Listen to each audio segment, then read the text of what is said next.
To train for this year's goal, the pair are climbing the Manitou Incline several times a week, a challenging trail in Colorado most hikers do no more than once or twice a year. Sam says it will be worth it when he is on top of the world. Wow. I wonder how much his father will think it's worth it after spending the money to fly to Europe. Oh, to have your kid accomplish a goal like that. Yeah, so the girls say, hey, we amazing. want to climb Mount Everest. You're going to say, like, yeah, let's do it this year. It just seems like if I was that kid, I would have said, you know what my goal is? To drive a Lamborghini, Dad. And then... Visually impressive. Yeah, very visually impressive, right? All right. Well, let's get over to meteorologist Anna Gard for our forecast. It's going to be very heat impressive. Yeah, we're looking at a lot of heat this week, and I got to tell you guys, that incline that kid was climbing, I have done that many times. I lived very, very close to it. It's a mile straight up of stairs, so that's definitely a way to prepare for climbing a mountain. We don't have anything like that around here. Lots of us trying to stay inside this time of year because it's way too hot.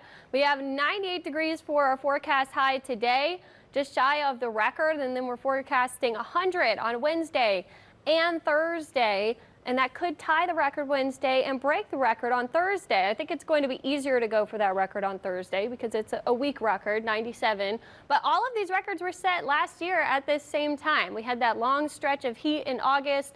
We're feeling just like that throughout most of this week. So heat advisory in effect. Feels like temperatures from 108 to 112 today. So first alert for that, because this is still dangerous heat. If you're going to be working outside all day, make sure you're taking breaks in the air conditioning, staying hydrated out there.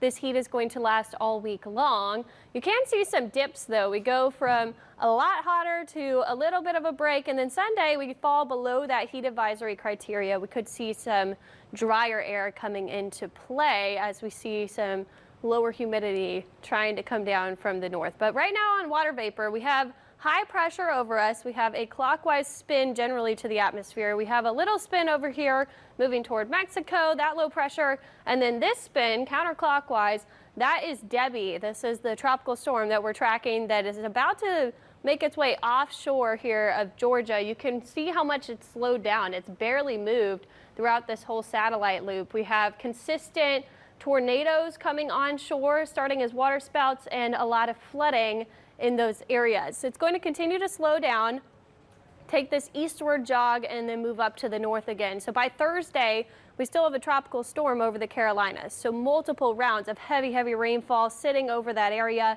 and then it will sweep up to the north. By the weekend, we'll see some stormy weather up the east coast of the U.S. 40-mile-per-hour winds right now, but the story is mainly the rain. You can see these swaths of rain across Florida that it brought mostly yesterday, over a foot in these areas where you're seeing those light purples. And then same problems happening now for coastal Georgia and South Carolina near Savannah and Charleston. We've seen over a foot of rain already, and we have more to come as that system is going to slow down and meander in these areas. We could see an additional 10 inches of rain. So if you're doing the math, that could be over 20 inches.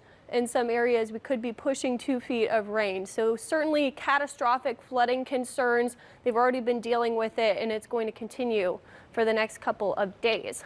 We're on the lucky side. We have some drier air coming in. That's going to continue through this week. We could have some waves of much lower dew points trying to fall into the 60s.